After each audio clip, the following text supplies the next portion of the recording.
I would forgive every sin that they did if at the end Vader was evil.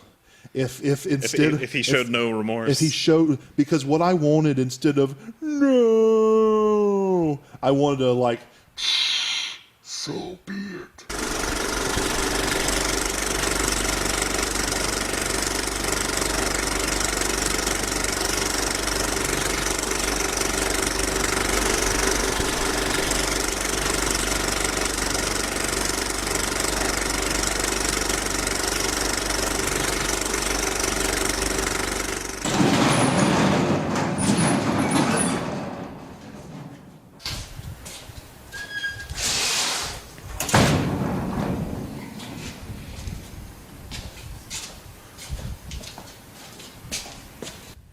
And welcome to episode 3 of The Deep End with Halen Pittman. I'm your host, Halen Pittman. With me tonight, John Jennings.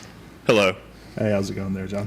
Brought to you always, of course, from my garage in wonderful, beautiful Williamston, South Carolina. You may be able to hear some bird song in the back still. Yeah, there we go. There's some bird song. Here at The Deep End, we're the podcast for forgotten or underappreciated media, artifacts, or memories. Those things we hope the world would appreciate more and would be a greater part of our collected lexicon, if you will. And what would you like to talk about here tonight, Mr. Jennings? Basically, I want to talk about how the fact that I feel that modern film is kind of going more and more towards where longer movies equates to being a better film, as opposed to having a, not necessarily short film, but a compact, concise story told in a reasonable amount of time, let's say 2 hours. Okay, so you're basically saying that you think a lot of modern filmmakers substitute length for density, maybe? Yeah, they don't make it better by making it longer. A lot of times they put in things you don't need, and it's just extraneous. Like, do you have any examples or thoughts, anything particular? A movie, this might be kind of controversial because a lot of people really loved this movie, but The Wolf of Wall Street, it was at least 3 hours, and it was a good film. I enjoy Leonardo DiCaprio as much as the next person, but it was just unnecessarily long. It didn't need to be a 3-hour movie. You could have told the same story in a lot shorter time, whereas opposed to the movie like Zombieland, which I guess is kind of an outlandish pick, but I love Zombieland as a movie. It's 80 minutes long.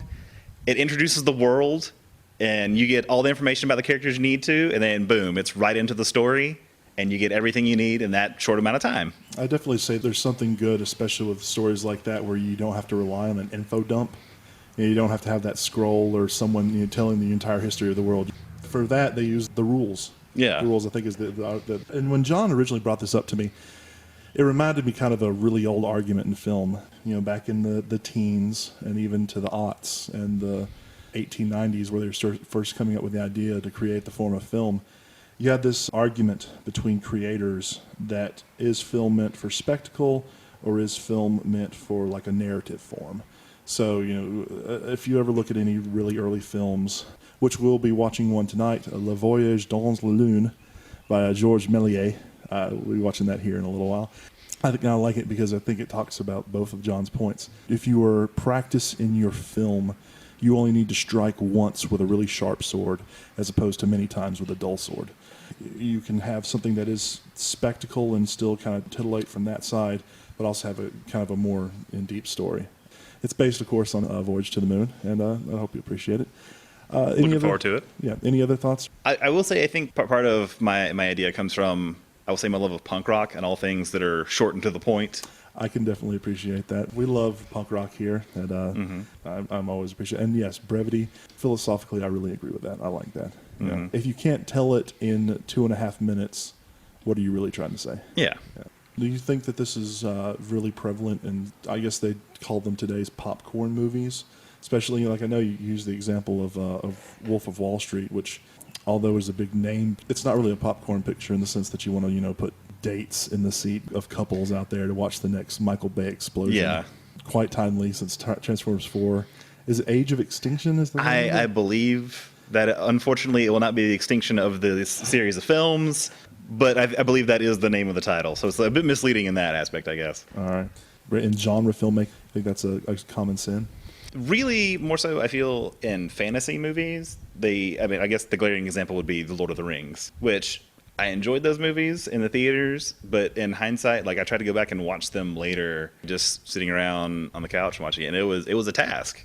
A little off the point. I think the only one that really profits from that is Two Towers. Yeah, which I think could have been a little longer, if anything. They're good films. I enjoyed them, and like I said, I definitely enjoyed watching them in the theaters. But they were it's a task to go back and watch them. It's almost a chore to sit through those movies, especially if you're going to watch the extended edition where they basically didn't edit them down and they just left everything in. It's tough, and that's not to say that I don't enjoy long movies.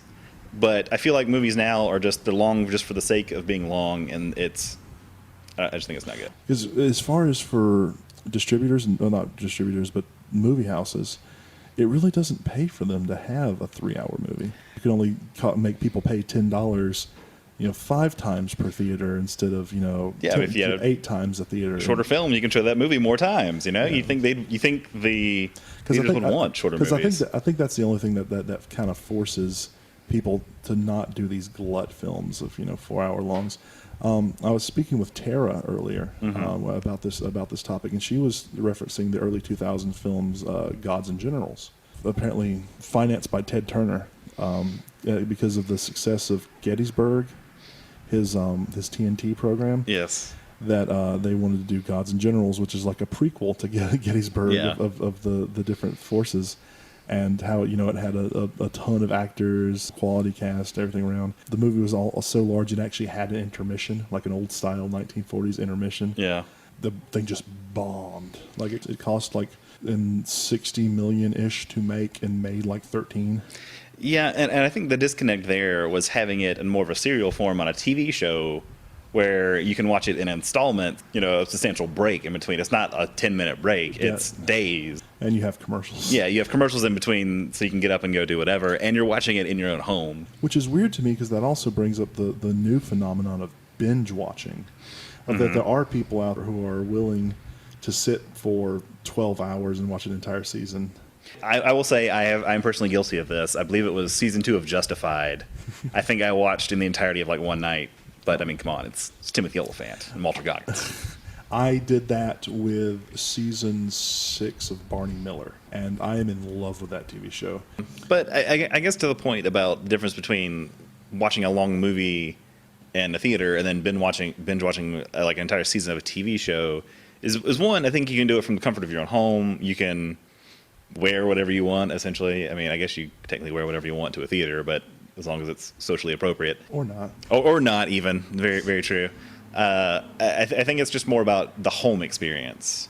Now, I can sit and watch all 3 Star Wars movies at once if I want to. I mean, that's no problem, but I don't know if I could do it in a theater, per se. In my mind, the value of the theater is that shared experience. I think it's the cool things. We're going to watch Voyage Dawn's Saloon. Okay. Come back and talk a little bit more about that. All right, sounds good, man. All right, cool. And we're back, and John just watched with me Le Voyage dans la Lune, Trip to the Moon by Georges Méliès. Yes. Based on the Jules Verne, and he also watched The Haunted House in 1908, Ensorcelier, Maison Ensorcelier, something like that. I think so, yeah. That sounds right. 5 years of French many years ago. Oh, God, don't let my mom know I don't know French. This film was from 1902. A little bit of example. I chose both this and then Maison Ensorcelier as examples of early film, 1902 and 1908, respectively, with that debate of is something spectacle or narrative, or can it be both, and what's the value in it.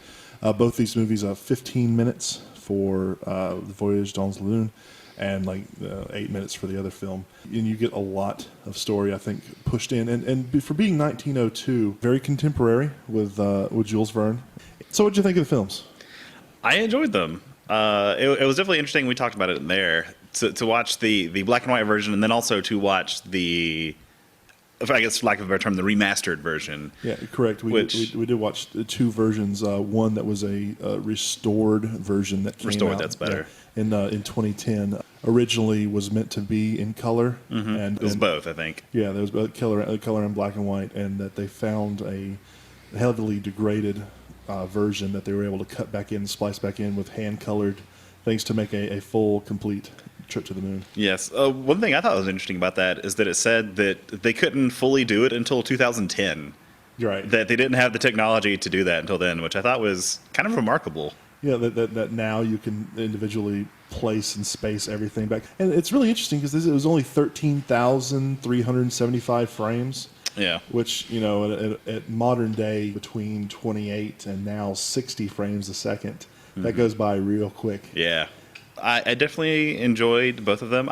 I will say, to our point earlier, I guess the basis of this episode, I clearly knew what was going on in the story. It was very clear. Admittedly, more so in the second version. It opens at a learned institution where you have people dressed like wizards that I guess are supposed to be your professors and scientists. And this is like a research university.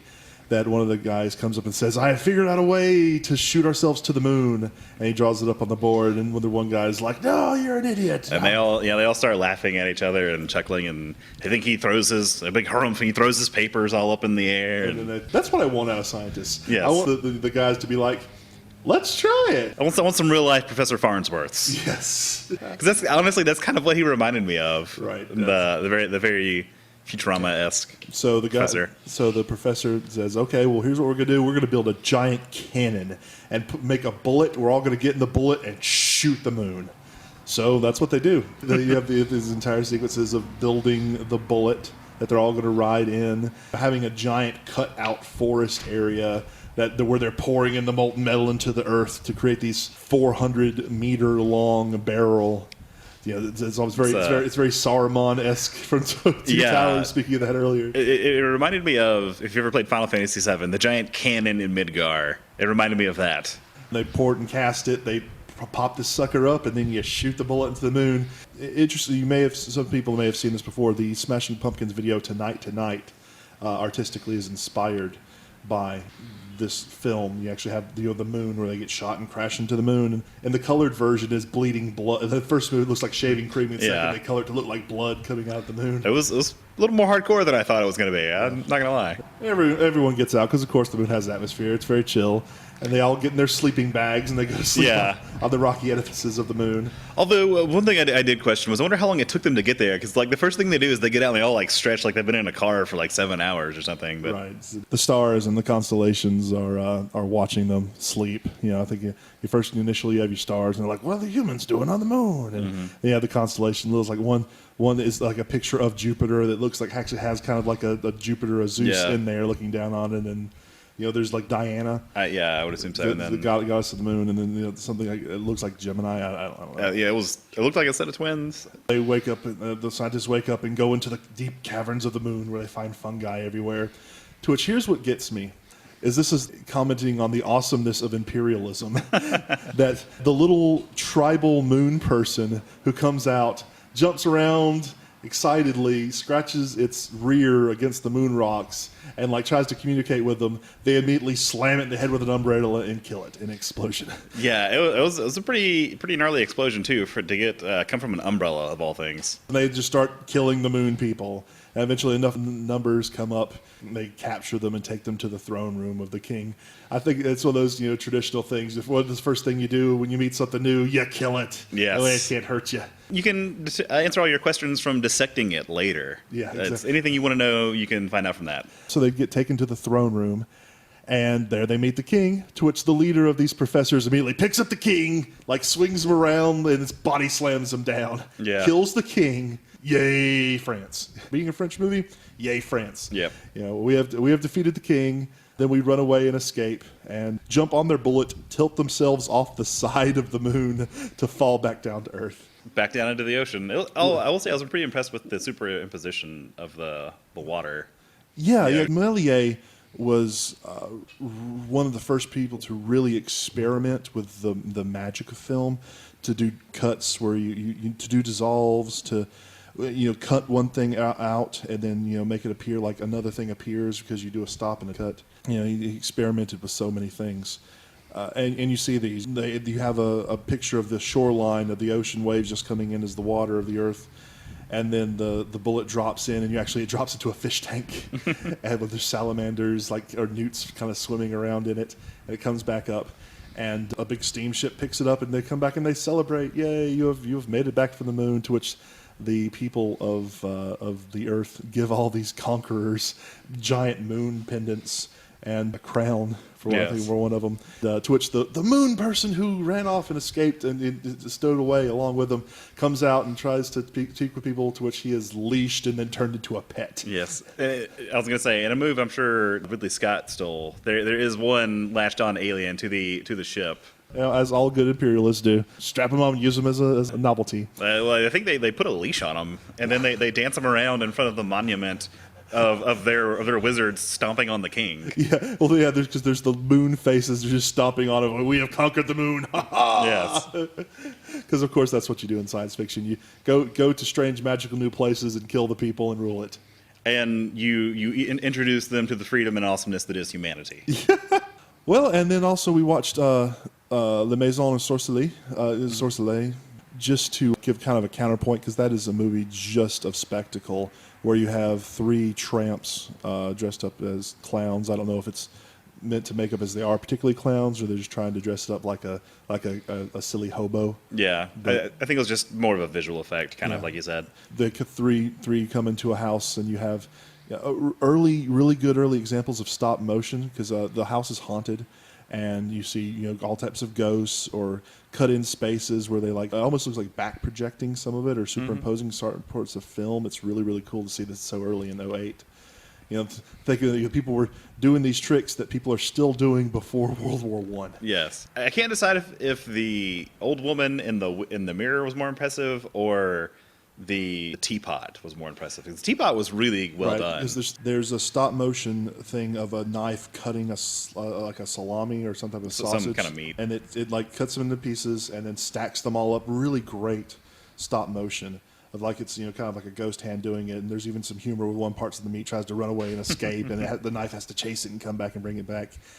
Basically, it's like these ghosts are kind of making a table for these hobo/tramps to eat. And there's also tea made. You can tell it's not stop motion, it's actually wire work. And that's pretty amazing, is that it goes to these three different teapots and tips up and moves. Before you could digitally remove the wires, you just had to shoot this till it didn't show up. Because I always remember so many of these early films, people would come out from all around town and come watch these things because they'd travel through, or they'd go with burlesque shows, which is really funny. We don't have time to watch it, and I don't want to get into the politics of it because, Lord. From that 1908, you just go 7 years later to Birth of a Nation, the first epic piece of film. Because up until that point, almost all film had been no longer than 30 minutes. And this thing chucks in hours of telling this giant epic story. William Bedford Forrest? I believe so. Yeah, William Bedford Forrest, the founder of the Ku Klux Klan, kind of mythologizing this guy. I guess I'm not that good of a Southerner. I don't know his actual name. That's just fine. I was going to say, but I feel like that's one pass. Maybe I can take. You are a better Southerner for not knowing someone who founded one of the most heinous hate groups. Ever. But it's just a very short thing to where they start jumping in immediately into this really expansive form. But I appreciate Trip to the Moon. You know the story the entire way, and it tells a concise, direct story in 13 and a half minutes. Better than things 4 times its size, 5 times its size. Yeah, I was going to say, I feel like if that movie were shot today, we would have known the backstory of every scientist, who their parents were, why their parents treated them that way. We would have seen a separate movie just from the moon people, And I guess that's the distinction we're drawing. Is plus product placement to pay for all the. I mean, we would have known what rocket fuel sent that bullet there, or I guess what kind of gunpowder. Yeah, and you would, and those umbrellas would have been like Halliburton umbrellas or Coca-Cola Incorporated. I mean, I guess that's unfortunately the way it is. Well, I don't know that it has to be that way. But that's the thing. It doesn't have to be, because I think, although spectacle is beautiful, I don't think it leaves as lasting impression as a good story. I will say that that's really evident, I feel, in the remasterization of the Star Wars movies. There's a thing of using something that is atmosphere, but when you get so self-indulgent, it doesn't. Yeah, it's not atmosphere anymore, and it removes you from the story. As always, of course, it's a great having you on. I'm glad talking about this, and I hope we hit some of your points, arguments about is narrative more important and spectacle and can. Well, how would you sum it up? I would say there definitely can be a happy medium. Thank you, John, for joining us here on the Deep End. It's definitely a pleasure. No problem. Thank you for having me. I was glad to be here. Hope this worked out for a couple of you. Go movies, go forgotten arguments, and sometimes it's good to ask a little better than what you're fed. Because there's always more out there. There's always more to learn. There's always more to appreciate. And sometimes it's okay to ask for more because it's out there. Everyone, have a good night.